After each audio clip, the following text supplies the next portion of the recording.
Chapter 19. It had been so long since Larry had been in Times Square that he expected it to look different somehow, magical. Things would look smaller and yet better there, and he would not feel intimidated by the rank, smelly, and sometimes dangerous vitality of the place the way he had as a child, when he and Buddy Marks or just he, alone would scuttle down here to see the 99-cent double features or to stare at the glittering junk in the windows of the shops and arcades and pool halls. But it all looked just the same more than it should have because some things really had changed. When you came up the stairs from the subway, the newsstand that had been on the corner as you came out was gone. Half a block down, where there had been a penny arcade full of flashing lights and bells and dangerous-looking young men with cigarettes dangling from the corners of their mouths as they played the Gottlieb Desert Isle or Space Race, where that had been there was now an orange Julius with a flock of young blacks standing in front of it, their lower bodies moving gently as if somewhere jive played on, jive that only black ears could hear. There were more massage parlors and X-rated movies. Still, it was much the same, and this made him sad. In a way the only real difference made things seem worse. He felt like a tourist here now. But maybe even native New Yorkers felt like tourists in the square. Dwarfed, wanting to look up and read the electronic headlines as they marched around and around up there. He couldn't tell, he had forgotten what it was like to be a part of New York. He had no particular urge to relearn. His mother hadn't gone to work that morning. She'd been fighting a cold for the last couple of days and had gotten up early this morning with a fever. He had heard her from the narrow, safe bed in his old room, banging around out in the kitchen, sneezing and saying shit. Under her breath, getting ready for breakfast. The sound of the TV being turned on, then the news on the Today program. An attempted coup in India. A power station blown up in Wyoming. The Supreme Court was expected to hand down a landmark decision having to do with gay rights. By the time Larry came out into the kitchen, buttoning his shirt, the news was over and Jean Shalit was interviewing a man with a bald head. The man with the bald head was showing a number of small animals he had hand-blown. Glassblowing, he said, had been his hobby for 40 years, and his book would be published by Random House. Then he sneezed. "Excuse you," Jean Shalit said, and chuckled. "You want 'em fried or scrambled?" Alice Underwood asked. She was in her bathrobe. "Scrambled," Larry said, knowing it would do no good to protest the eggs. In Alice's view, it wasn't breakfast without eggs, which she called crackleberries when she was in a good humor. They had protein and nutrition. Her idea of nutrition was vague but all-encompassing. She kept a list of nutritious items in her head, Larry knew, as well as their opposite numbers, jujubes. Pickles, Slim Jims, the slice of pink bubble gum that came with baseball cards, and oh dear God, so many others.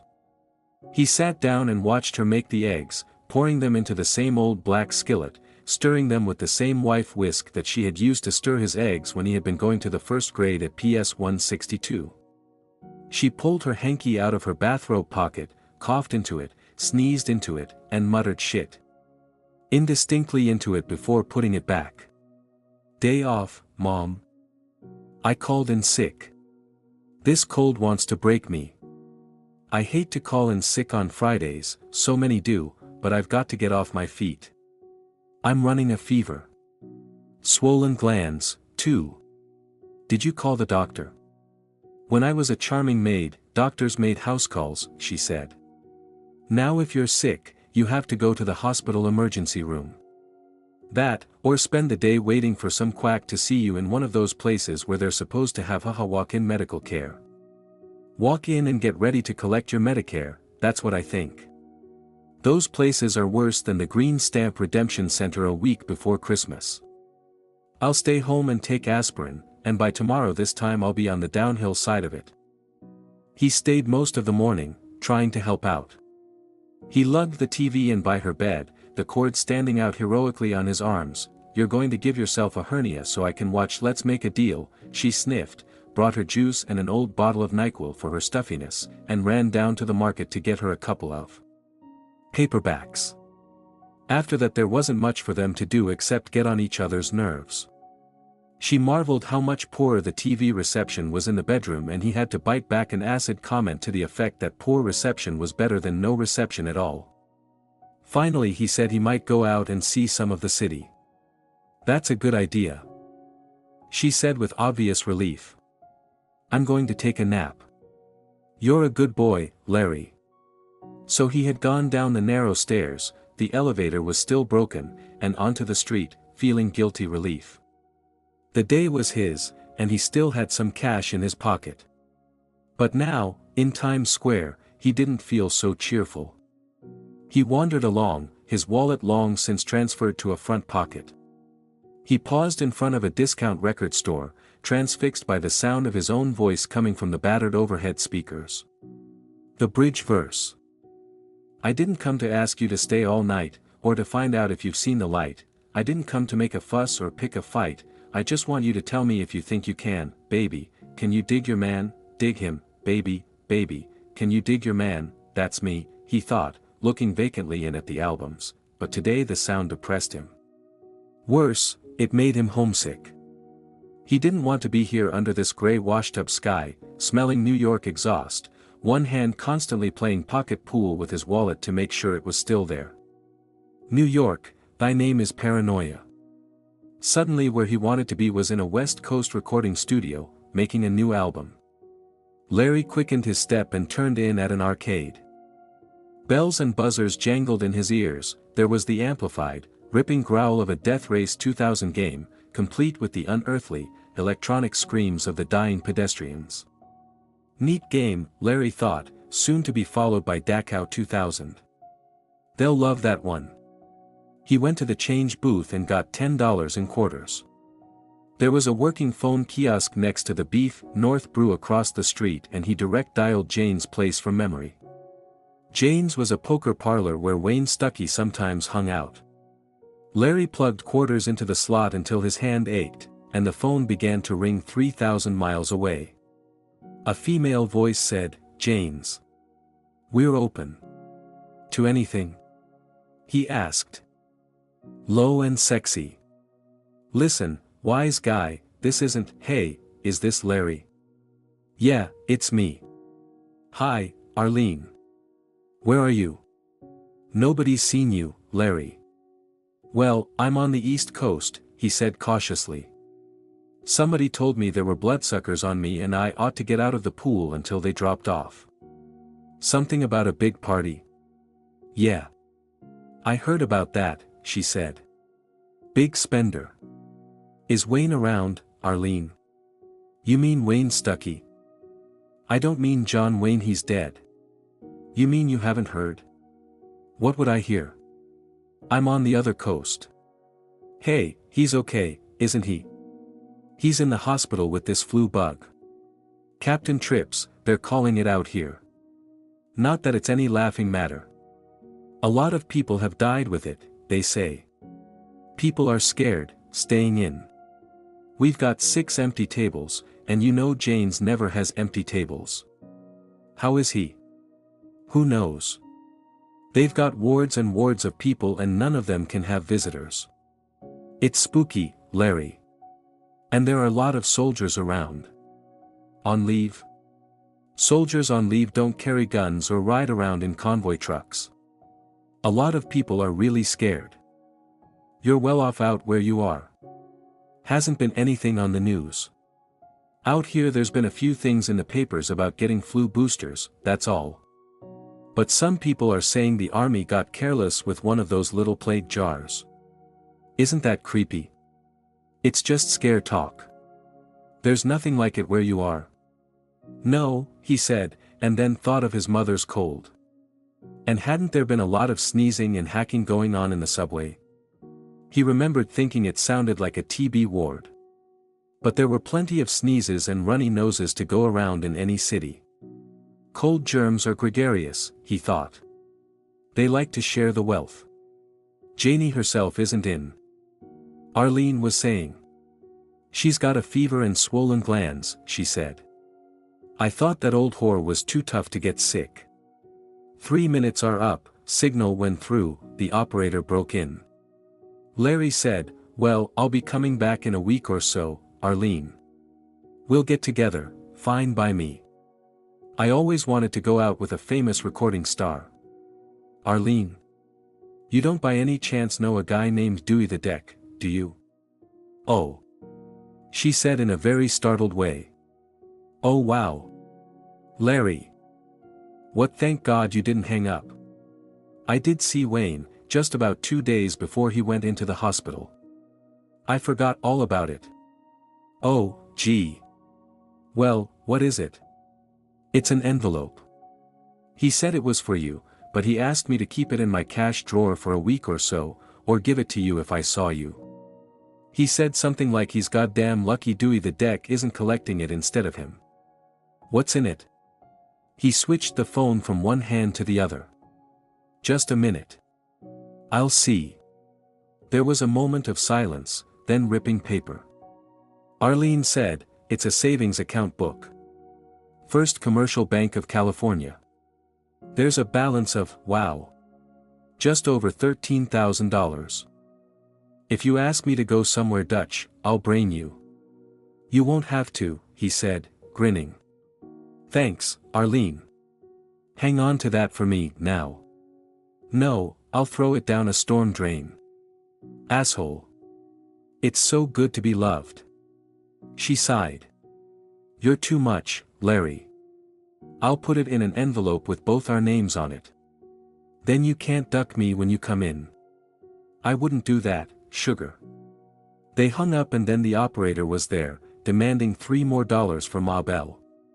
Larry, still feeling the wide and foolish grin on his face, plugged it willingly into the slot. He looked at the change still scattered on the phone booth's shelf, picked out a quarter, and dropped it into the slot. A moment later his mother's phone was ringing. Your first impulse is to share good news, your second is to club someone with it. He thought no, he believed that this was entirely the former. He wanted to relieve both of them with the news that he was solvent again. The smile faded off his lips little by little. The phone was only ringing. Maybe she had decided to go into work after all.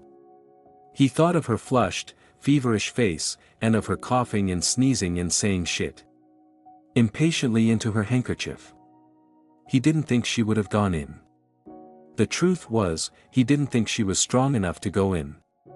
He hung up and absently removed his quarter from the slot when it clicked back. He went out, jingling the change in his hand. When he saw a cab he hailed it, and as the cab pulled back into the flow of traffic it began to spatter rain. The door was locked and after knocking 2 or 3 times he was sure the apartment was empty. He had rapped loud enough to make someone on the floor above rap back, like an exasperated ghost.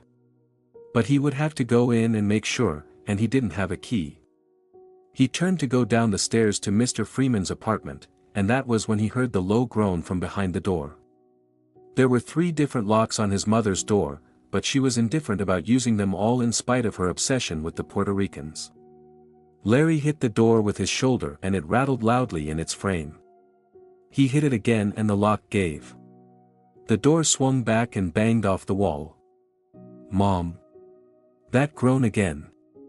The apartment was dim, the day had grown dark very suddenly, and now there was thick thunder and the sound of rain had swelled.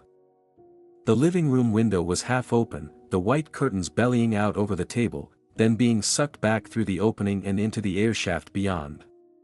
There was a glistening wet patch on the floor where the rain had come in. Mom, where are you? A louder groan. He went through into the kitchen, and thunder rumbled again. He almost tripped over her. She was lying on the floor, half in and half out of her bedroom. Mom! Jesus, Mom! She tried to roll over at the sound of his voice, but only her head would move, pivoting on the chin, coming to rest on the left cheek. Her breathing was stertorous and clogged with phlegm. But the worst thing, the thing he never forgot, was the way her visible eye rolled up to look at him, like the eye of a hog in a slaughtering pen. Her face was bright with fever. Larry? Going to put you on your bed, Mom. He bent, locking his knees fiercely against the trembling that wanted to start up in them, and got her in his arms. Her housecoat fell open, revealing a wash, faded nightgown and fishbelly white legs sewn with puffy varicose veins. Her heat was immense. That terrified him. No one could remain so hot and live. Her brains must be frying in her head. As if to prove this, she said querulously, "Larry, go get your father. He's in the bar." "Be quiet," he said, distraught. "Just be quiet and go to sleep, Mom. He's in the bar with that photographer," she said shrilly into the palpable afternoon darkness, and thunder cracked viciously outside. Larry's body felt as if it was coated with slowly running slime. A cool breeze was moving through the apartment, coming from the half-open window in the living room. As if in response to it, Alice began to shiver and the flesh of her arms humped up in gooseflesh. Her teeth clicked. Her face was a full moon in the bedroom's semi-darkness. Larry scrambled the covers down, put her legs in, and pulled the blankets up to her chin. Still she shivered helplessly, making the top blanket quiver and quake. Her face was dry and sweatless. "You go tell him I said come out of there," she cried, and then was silent, except for the heavy bronchial sound of her breathing. He went back into the living room, approached the telephone, then detoured around it. He shut the window with a bang and then went back to the phone. The books were on a shelf underneath the little table it sat on. He looked up the number of Mercy Hospital and dialed it while more thunder cracked outside. A stroke of lightning turned the window he'd just closed into a blue and white X-ray plate. In the bedroom his mother screamed breathlessly, chilling his blood. The phone rang once, there was a buzzing sound, then a click. A mechanically bright voice said, "This is a recording made at Mercy General Hospital. Right now all of our circuits are busy. If you will hold, your call will be taken as soon as possible. Thank you. This is a recording made at Mercy General Hospital. At the time of your call, we put the mopheads downstairs." His mother cried out. Thunder rolled. "Those Puerto Ricans don't know nothing. Call will be taken as soon as," he thumped the phone down and stood over it, sweating. "What kind of goddamn hospital was that, where you got a fucking recorded announcement when your mother was dying? What was going on there?" Larry decided to go down and see if Mr. Freeman could watch her while he got over to the hospital. Or should he call a private ambulance? Christ, how come nobody knew about these things when they needed to know about them? Why didn't they teach it in school? In the bedroom his mother's laborious breathing went on and on. "I'll be back," he muttered, and went to the door. He was scared, terrified for her. But underneath another voice was saying things like, "These things always happen to me." And, "Why did it have to happen after I got the good news?" And most despicable of all, how bad is this going to screw up my plans? How many things am I going to have to change around? He hated that voice, wished it would die a quick, nasty death, but it just went on and on. He ran down the stairs to Mr. Freeman's apartment and thunder boomed through the dark clouds. As he reached the first floor landing the door blew open and a curtain of rain swept in.